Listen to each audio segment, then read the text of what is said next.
Enti yabote na cheno obeye we bi sade amao. All right.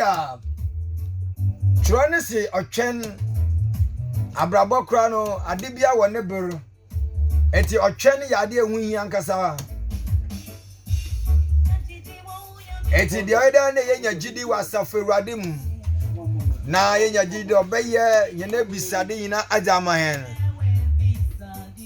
De yenne mu yina de refem yina no.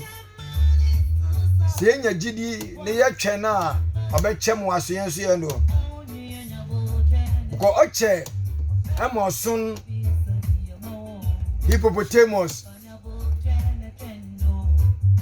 ochenum na ade nyina wo ye bididi no wemfura abo antete aso abanyamene etiro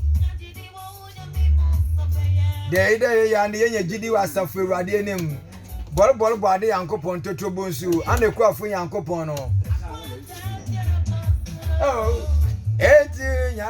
eti neno mesha asiara abononsia na apem akasima be akura no abononsia apem matina se we hinta se mesuma sem sunsum nsem de wa ma bibuma na hwe ase na abrofo no edi kan da the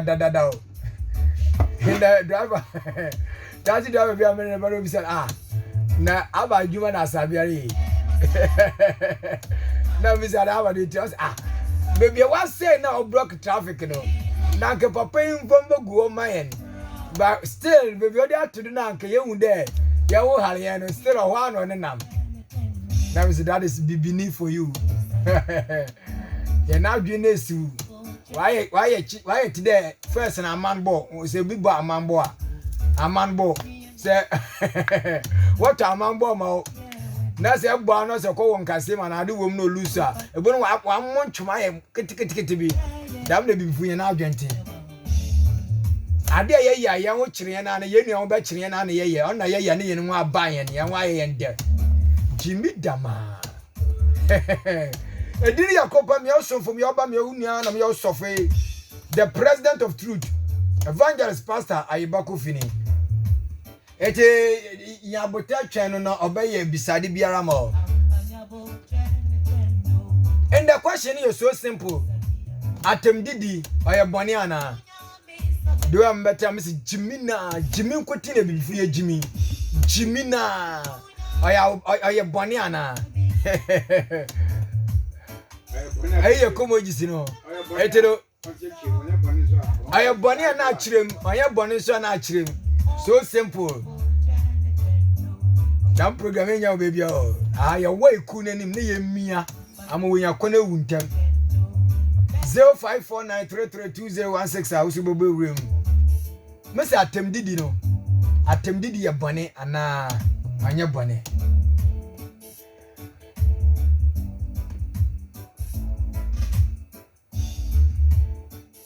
arofo mame peda ti asene de ye wo nyoma bia wa me bibima na hwe ase na ya bre eti eyi na ye hwe de se ye betime tu ase a ye ntime ntu ase ne ntime ye hwe a na ya hand over am abrofo no ya cho ye handing over note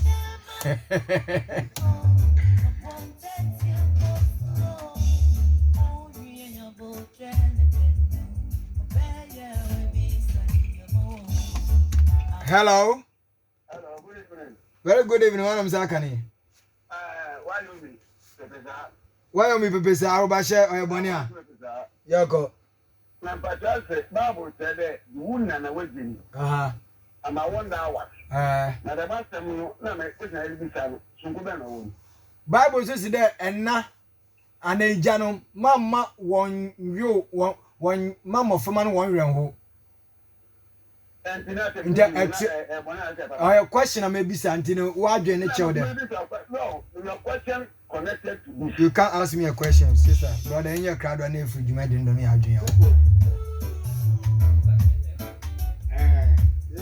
I a question may be such a wagon. Aha, you're in the agro.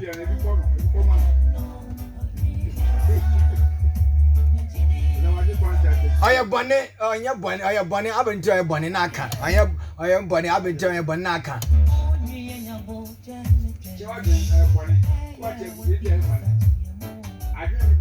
It is 0549332016. I have your 100.7. You can't tell them what now. Hello. What am I saying? Very good evening. Before then, Dazi. Animal cook room. Okay, uncle. I was sharing one hour in there. My brother, they were your home there, man. Let's imagine a class. I will back it. I needed the Abu Jamana Bocono, and I had Guyaman Body. Who give it to me while the audience Abu Treno. They won't let you a Kawa, Boaquatia, doing Catalina and your bonnet. Okay. What's the amount I ain't even going and put pointing? Okay. I tell you, enemy that. God bless you. Also a bonnet. Enjoy a bad. No, the here and yet.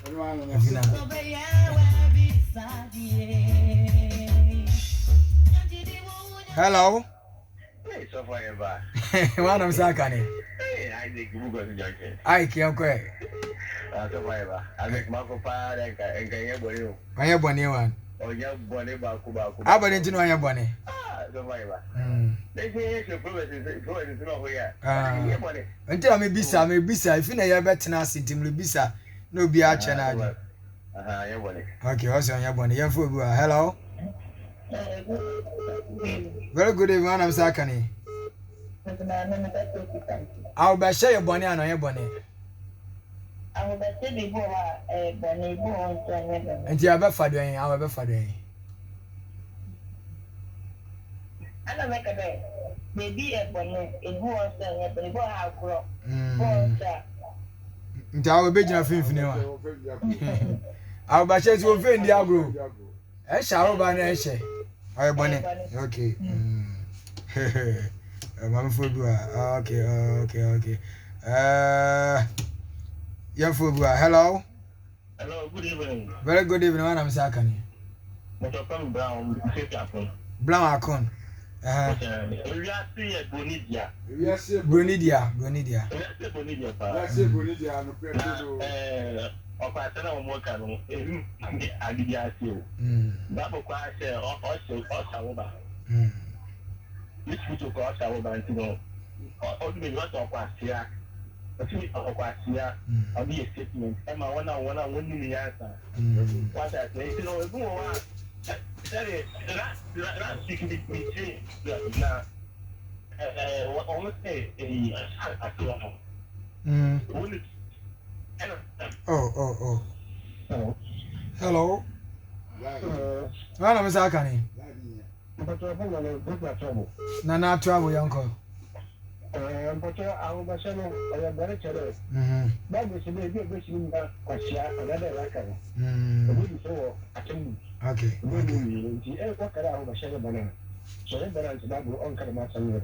Okay. That's the info. Hello. Very good evening, I'm Sakani. Nelson, young quay. Babu si yanfo kwasi amada kwasi afata nti awanya bone. Anya bone mo. Okay.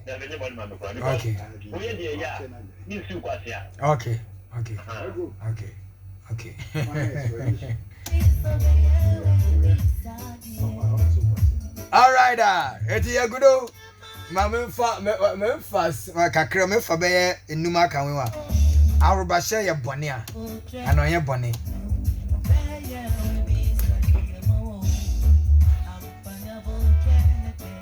Hello. Fine, but you want to say Sakani? Wanna? Operation feed yourself. Feed you uncle. Your uncle. Oh, Jina. That's it.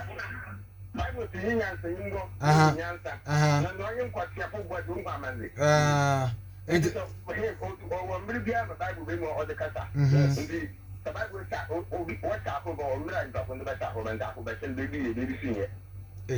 Nti awa be koden. Mo ko le ako be sen baby o mo nkele ba no ho do. Nti oye. Oye.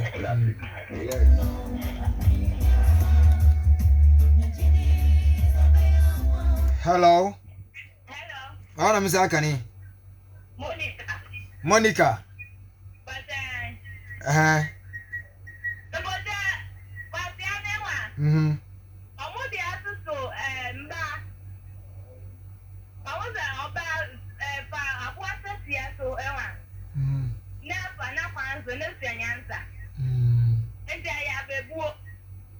Okay. Nti oye bone ana ye bone. Okay.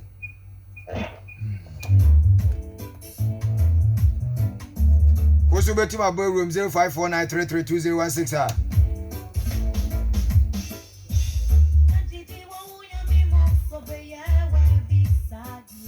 Hello? Hello? What name is Akani? Francis Terebe. Do I know call? But the media is because half an hour of it is the way that we are taking and answer the anonymous. What you are telling the By Barbara and Kada Quasio. Hello? What name is Akani? The consultation. Okay. I did be obey your big do after what fatter. We are no of us already just like that. Okay. Indeed, action be we take it, and I'm now be so big to make design for Okay. And the attended day in your bonnet attended the deal be attended the correcting mistake away. Okay. Bible attended the baby no into attended in your bonnet. All right. Okay. Yes, yeah, that's it.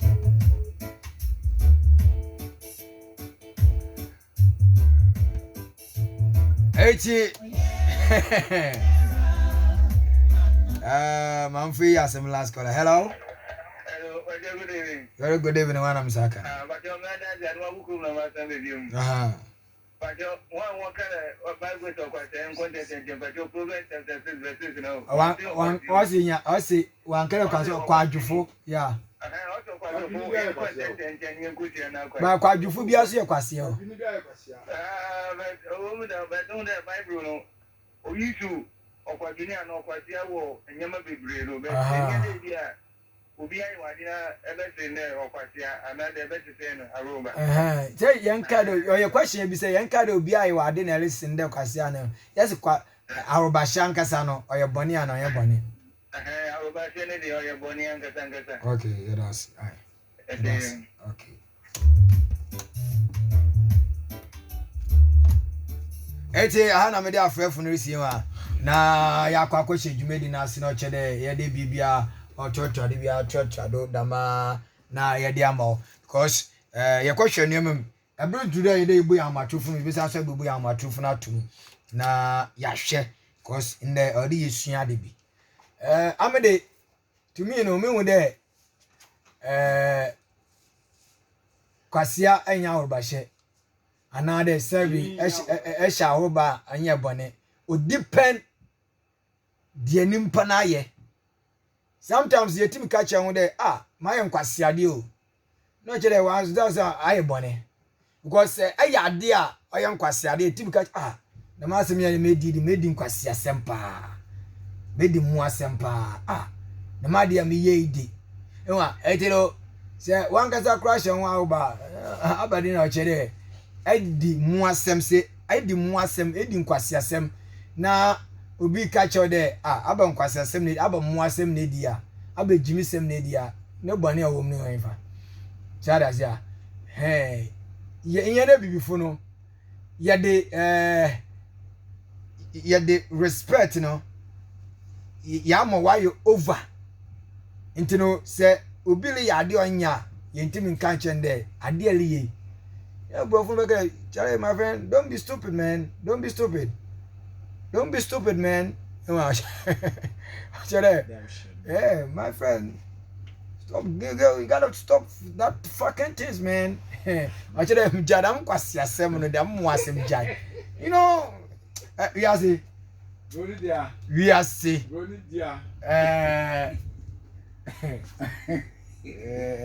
Me young for 1, 2, 3, 4, 5, 6, 7. First day on your bonnet, not 3 so a bonnet. And then, young Congo, attempt Didier bonnet on your bonnet. Attempt Didier for the first place.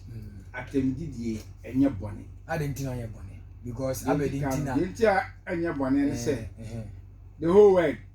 Nipebiano ha ondi no one temper. He said, now, air cannon. Obi pe bosia o se 1 week or the bebrew 1 week ni sua wan fa ma 2 weeks 1 month wan fa ma de baba wa biuma ni se ma ye nkwasiade o mi huyanka ma fasika no anye de amano wadi kan di wo ho atem so no nya atem di a nde odi ebufu ba anamba wa wadi ho atem number 1 the person tia sense Bible say obi anu ha ese se otan ne ho na se yesi atem didi ni na ma atem didi no onya ade odi ebufu ba se anu wan kasa anu etun de ebufu ba ai etun de ebufu ba wakumam ama nipa na wabaju sika na oda down no obufu kodo so ekoye ne action ana so po tumi ko report no ye be che no so ta se wo me chi nipa no ko station sa nipa no so odi hu abufuo be hye ni mu se wo me aye de achi no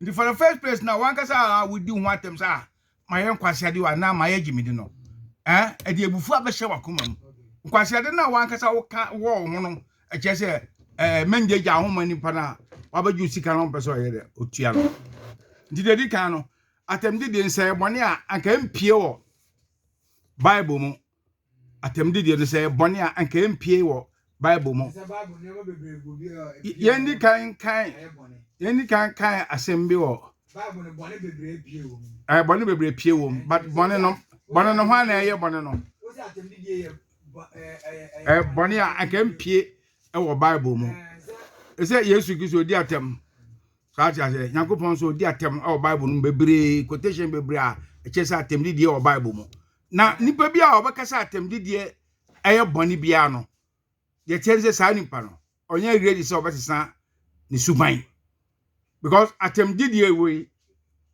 ma wadwene wadwene ba ho so se ne wo ye no ye ne ma bia enye ana se nipa na wudi na atem no ma na dwene ba no so se nkwasiade na oye no fa se obi ato ye fe se bola ana wo hwie bola gu gatem se Yakobon nsuo na toro onkotungu wo ho kwan se wo kache nipa kon se nkwasiade na wa ye no Sidema ebia yawo India yekende sport na ekoyan classrooms a mafuma titifo nti ejimidie na yeye no nti ahe na nya bone yenke mebusem eti baako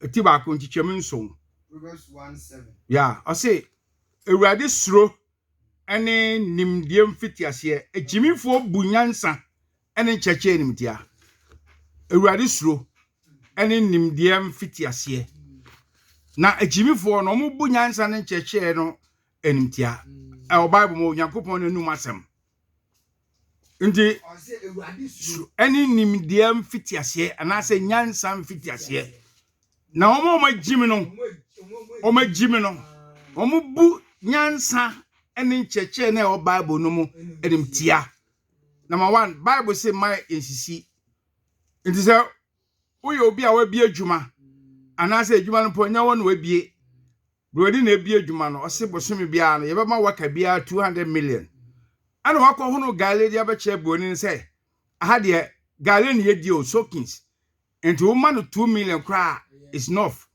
aha no Bible no che se wagimi because sika nkasa yampu sika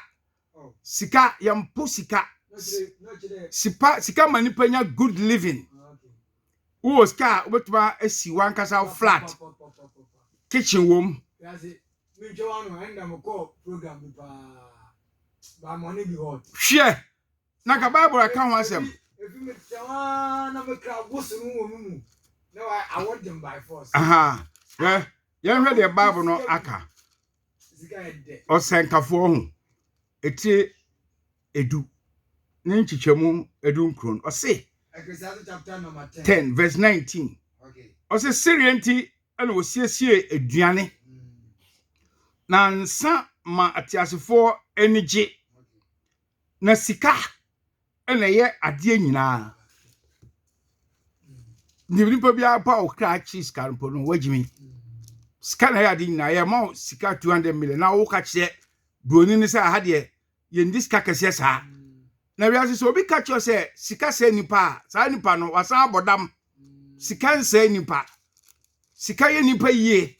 Sika tumma unya asomdwe. But so obi sin sika no obi no tun sika wo dey to trust. Sa nipa no onim Nyankopon asem. Ndi sa nipa no onim Nyankopon asem ti. Se o ka afọ ni e mani nua moto one cry obeji moto na ka afọ no. Sa nipa nso agimi. Ndi unya sika na wo tutu asem a wagimi. So tia se ye mfa sika nye sika ye de papa nipa da saninti ani ye pesika. Because sika ba wakwema e se unya tema unya ehumobo unya odoma nipa Nyankopon bo no wasase so no.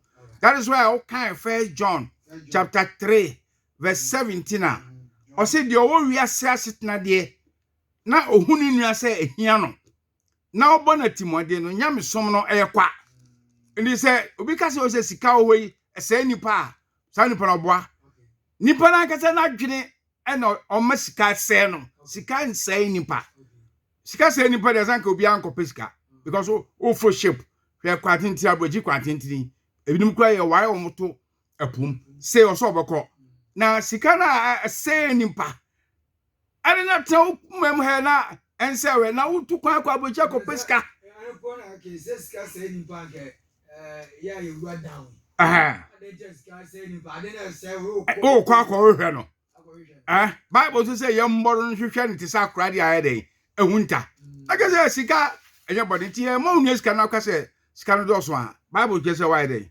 wagimi yes also kai Proverbs why biam chapter 1 verse 22 Proverbs 1:22 very good Proverbs chapter 1 verse 22 okay o say dabeara na mo ntetekwa mo bepe ntetekwa asem akosie na fedifo bepe won fedie na nkwasiafo akiri nimde nkwasiafo ayeden akiri nimde nti nipa bia wo wiase a ompa Nyankopon nimde no bia no o so Bible so yeden wo yakwasia na se o tinka se wo yakwasia Bible no di watem se wo yakwasia ene na be force wo ma dem bia no wa bora hwehwe wa bora sua Nyankopon asem no na wo de ensem na wom na ayeden abobra because Nyankopon asem no enye graphic a yesua ne just like that yesua de nsem na wom ne den ebobra ti wo the Bible na kan 22 no o se da ben ara na mo tetekwa wo bepe tetekwa asem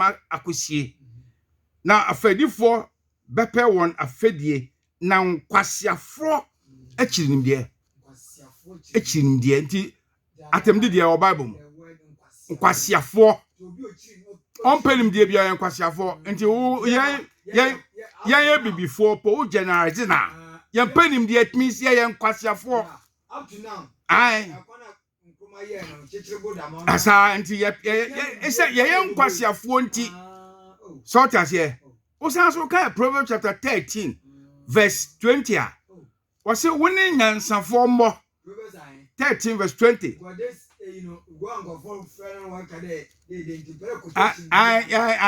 inti quotation ye pese omso twro omo tie no omso Proverbs chapter 13 verse 20 okay Proverbs 13:20 o say eni enyansafo mbo owa nada ne nyansafo na de oni nkwasiafo bo no yeden ohuna mane na mane huru we ayen curse na hwanu nkwasiafo hwanu nyansafo ene na me research abem sa abofo no omo me nyansafo na yen bibifo ye nkwasiafo because your attitude ye ni ye bibia chese ye nkwasiafo ye bibia de ye bibia chese ye nkwasiafo we say ye ma contract say ye road scan de mo say fa road no wakosi abrosan mienu wom ana wa road no 3 months na tutu what chese wo ye kwasia One kasa watch there. Until the Bible no can say what Proverbs chapter 7 verse 11 no. Proverbs chapter 7 verse 11. Okay. Also the can you. Oh yeah, sorry. Proverbs chapter 20, sorry. 20 verse 11. 20:11. I say abofram po what in ni ye na ehuno. Na na di ye be ye na tene. Sakura yare a ontumi mi anu ka je say mama me yare. Ne ni ye no wa bo sakura ne yare. Ntentama no pagya no na foka no ko hefa hospital. Because Asha no che sakura no yare. Nti ye bi before no. Ye ni ye che say ye jimi. Ye ni ye no che say ye jimi. Usisi nua o ni ye che say we jimi. O yere now sa ko kosi udidi match oba be padwuma now woni ne da ana udi no ansa na wafa na wajimi ana ya mangofo anti ase se atemdidie ye bone a nipa nsakra da because Bible no esakra nipa so ti ase o kan Hebrew ne ne ye ene edi hunu ne intina bo ni se action speaks words nti nipa ne ne ye na odi hu se wajimi so what as here? Yes, I see Hebrews. Yes, class him what Hebrews. Hebrews chapter 12, verse 4. Hebrews 12, 4. Yankai 4:12 rather. Hebrews 4:12. And some ya dream the decon. We had the Yankopon no masameka. I say verse 4 and 4:12. I say na Yankopon sem won kwa. Na hoade ewo mu o ma atemdidie na ye ka wasam na Yakobon asem na wo mu so cha se obi ye bonna odi na tem a etumi mo jai bonna ne ye mo nyankwa because bonna ne betuma wu ama na wu wo mu so cha se o drive na o speed ye ka che se driver be bia wo na me de to bo ase na still speed ni kwa na ko na ya ko hwe gban wajimi so uti afuto na ka unyankwa nti no si Yakobon asem won amonkwa yanto ase Yakobon asem wonkwa na hode wo mu na anu ye nam sene krantie nufanu biara na hwere mu kodu se epapa okra ene honhom akwa ne echemu na ya akoma nsusue ne adwene mu temufo ohun de Bible no ka ya akoma nsusue ne adwene mu temufo disa wo ye bone ne edi watem a ye pese wunya nkwa ene ti ne edi watem no wanga mpoda udi hu atem no say uskala de ma obi na wada down no udi hu atem a collective say next time no memphis ka nya dey e ma obi biem because Bible na ka say mama yan de ye ho ka ti so do ayedo ye ho e ka to bi ma yonkofo ntem sei so tasie nti Bible na ka say so de mra ne yedwuma unye dey unya nkwa nti so ye bone ye di watem a ye pese unya nkwa nti ne ye di watem no yensa so ka proverb chapter 1 verse 32. You heard the answer. Proverbs chapter 1 verse 32. Proverbs 1:32. Proverbs chapter 1 verse 32. Also there can ye. Was it entitekwa na entitekwa actually san beku won. Na nkwasia ye die bese won. Entitekwa actually san. Was it entitekwa actually san beku won.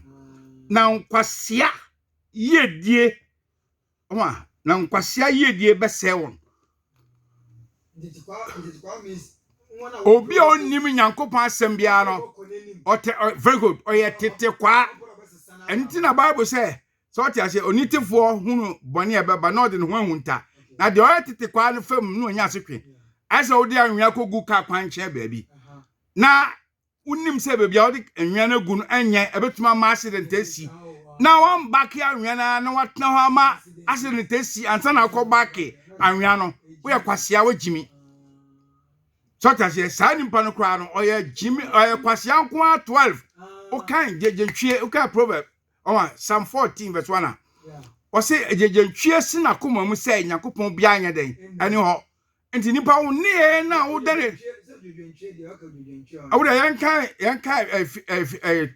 latest no 12 that is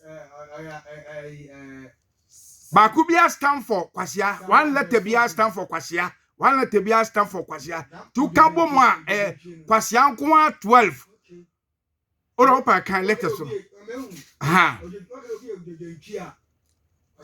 kwasi ankote 12 dozen ha na wale ka jo se we kwasi aba ko ate sei na mienu me sa akosi dozen na ka se wo de krampo de yiwe free kwasem se la kuma se yakopon bi ni ho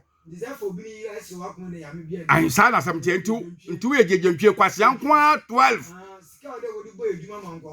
wa fedi wo da kwasi dan wa bochi wo da koto dan wa bochi wo da kogwa bochi we jejentwe kwasi anko 12 enyem na mcho bible no so tase e o bible no mu bruta na se wi ase yen tie na ya ka ho bio anya se bia ye hu afiri mo ye tie na wi ase sa o pese wo di atema o bible mu na nkofo beji wo dia dika ma ansai so tase nti na ya meka se boni akwala 7 years odumyansa semi am wo 59 no so tase uno obi kuntokwa na o ka chen se me de we den ya me hwini ya na be di matem a ono so ni bebi a de beto pe o ka bibia anye ye onim se wan ka se we di kan ka se hwini ya na de be di matem ti oni asem bi o be den o be ka nti kwasia me ye ne di kan na wa me am tie me am di kan kwasia na wa because me no ma so time do to form a che se me kwasia na Ghana ha udu station a every Sunday obi aso okọ church and Sunday ya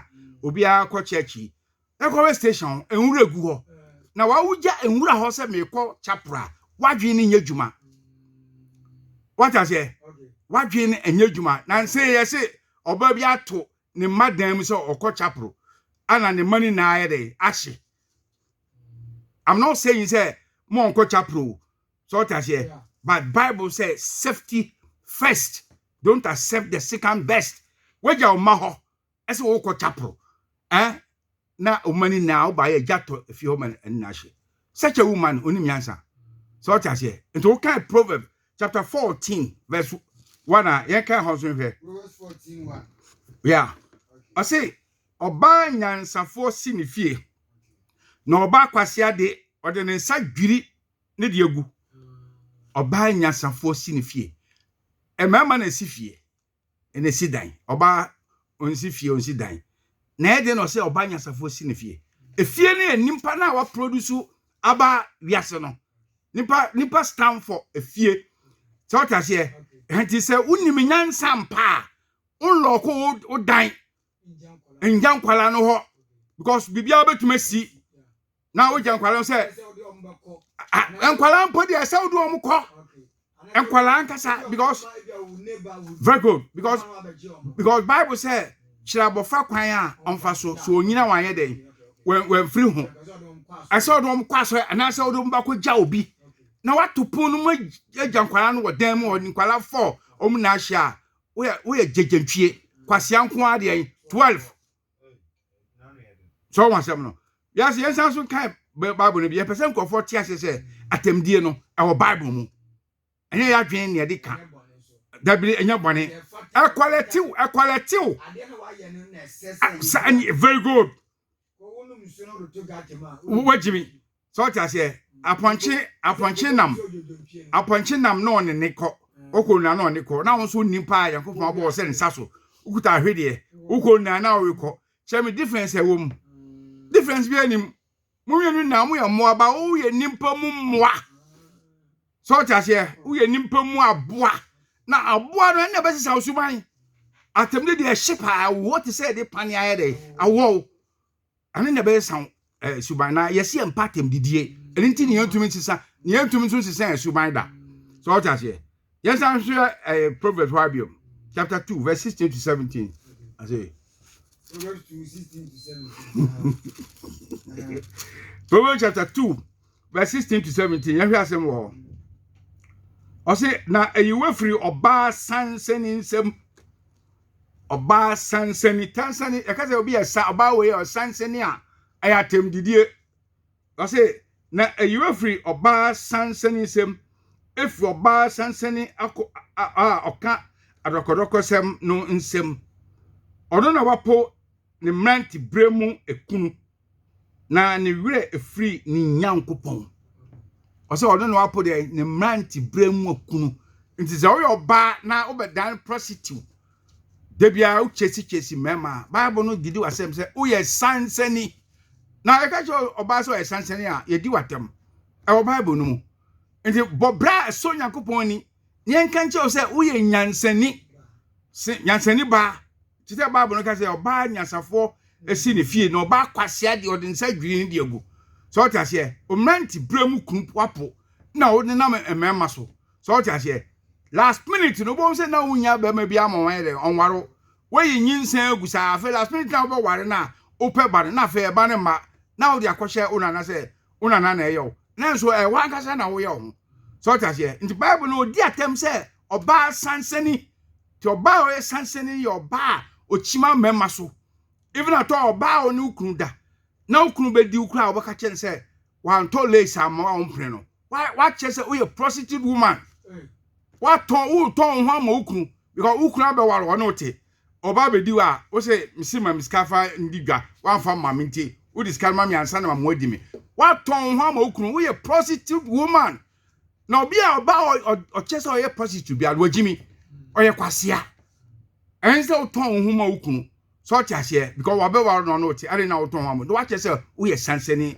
oba yes aso hwe proverb Bible chapter 3 verse 35 Proverbs 3:35. yeah Okay, Proverbs 3:35. I say enyansafo benya enunyam edi na nkwasiafo besoa ahora enyansafo ombenya enunyam edi na nkwasiafo besoa ahora ye pese tiefo tiasese atemdidie no say bone a anka Yankopɔn fa ma Bible no mu na Bible no so onkasa nkyere mponche ne nwane na ntwie okasa kyere hwan nipa Proverbs chapter 3 verse 35 say ose nyansafo benya enunyam edi na nkwasiafo beso ahora no jide ebrana abibifu ya do yina no jide ya de ye nkwasiafo bi o ana sa ye kasa ahora asa akwala ombunu papa na area otim na omu dina tem se kwasia en papa nka o papa ka mbuna Bible si diwe janum nani na mbuno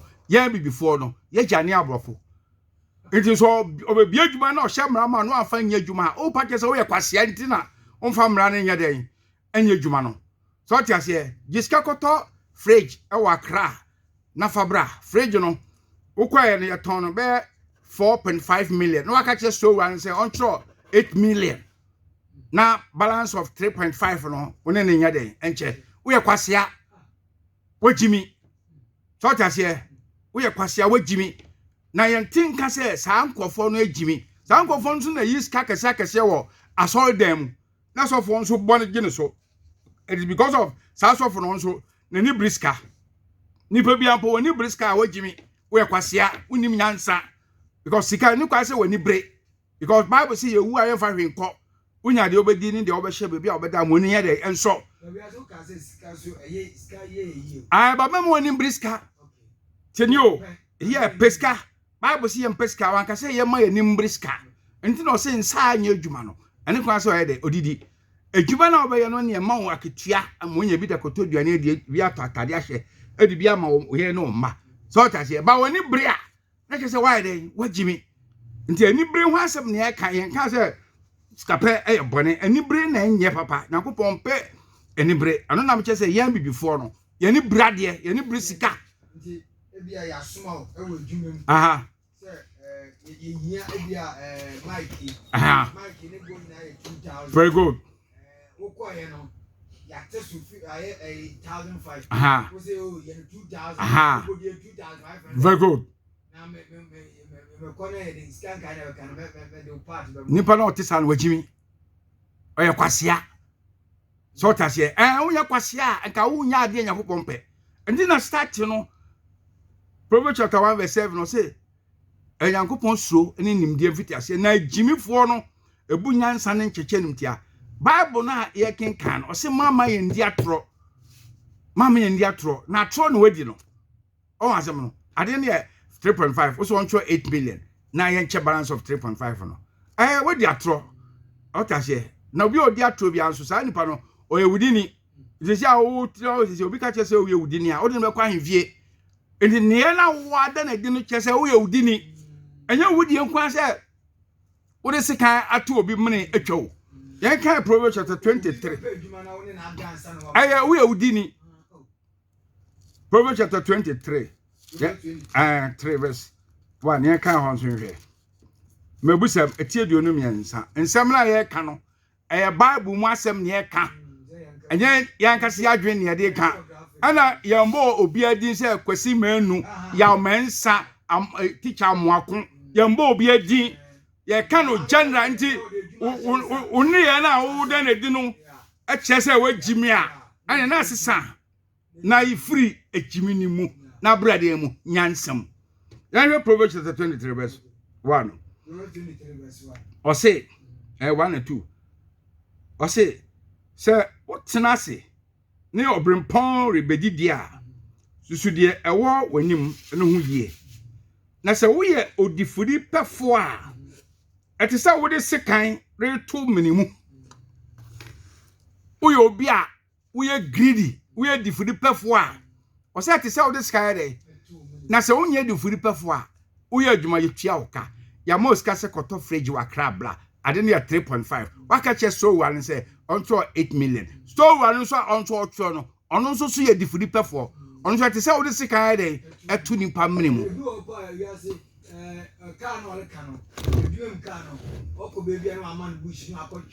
oh yeah ono so wagimi suna wo de na di no de Nyankopon pe na wo ye no wagimi ye be feel ya o lusu company no productivity emfaso na se company nya madachi wo sande ko bie adwuma foforo ebia wo bekwa ayamfra ko bie anaso beko kumasi Kenya sha ko bie adwuma foforo ma ho mrantie nso nya bia ye wo se no wo ye wudi ni wagimi wo ye kwasea so wan asem on the Bible no ka yes na so hwe no bi super contract na bia oba mo a nkofo be tre no pronounce so contract ma ebia ode obia na ye ode aba no quotations ode aba na de no quote ode aba for contract no ne bi ode aba no e ebia be 5,000 am so yenya ne 7,000 na the contract memo how we are see yenya 7,000 would the go 7,000 for bra na me na me hwere the contract me for contract ma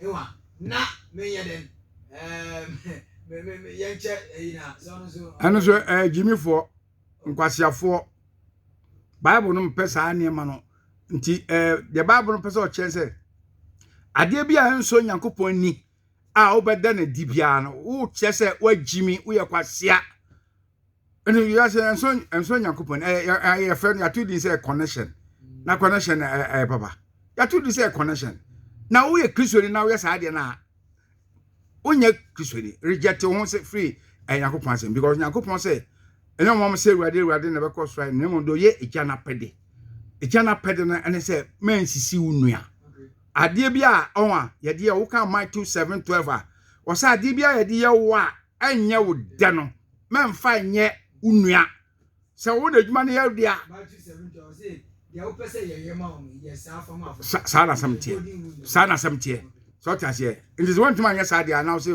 we Christian o ye ntutu do 20 million mass for a bullshit. It is so do na bullshit. Yanka asem bi o Sam. Your friend says First Samuel chapter 15. First Samuel chapter 15 verse 22. Yanka First Samuel chapter 15 verse 22. Me kan o. O say that Samuel can say Ewurade pe o hia for de ni okuma for de asini tie a obetie Ewurade asem anan. Hwe o sitie yesini afode de o sitie yesini afode na aso ye kine dwani ne srade oh o sitie yesini afode bode disavoid boy yesi e ba mo Nyankopon o so wa ye djuma nti che o sika ni mu 10 na fa ba ko ye den ebra Nyankopon a onu gold onu boy maganese onu boy boxer onu boy timba onu boy untutu so dudu na beso Nyankopon untutu so dudu na beso Nyankopon de bia yaji na saa sofo na ogi saa ska no we si school heavy school a members ni ntumi nkobi but omo aye se omo ye wiasefo no omo no ko saa school no are we correct we all got it crazy adwe nya djuma ani nti na ye saa no sika na wo de betua to so dudu en free Nyankopon ubu obi na unya na de betua saa to so dudu no ti Nyankopon ni nya dai en so nti no si situe ye sen dai afa de body so tie ni say yakopon say me mpa sisie si yo mate me sisi me nua na wo sisi wo nua na say de kobo udukotua nsusu do a enso yakopon ni di safo ni na no jimi na omo jimi Bible no kasetia sama me enye sade no ye sade na kese wa jimi ya Proverbs chapter 5 verse 23 so Proverbs 5 yeah you heard the also can Proverbs chapter 5 verse 23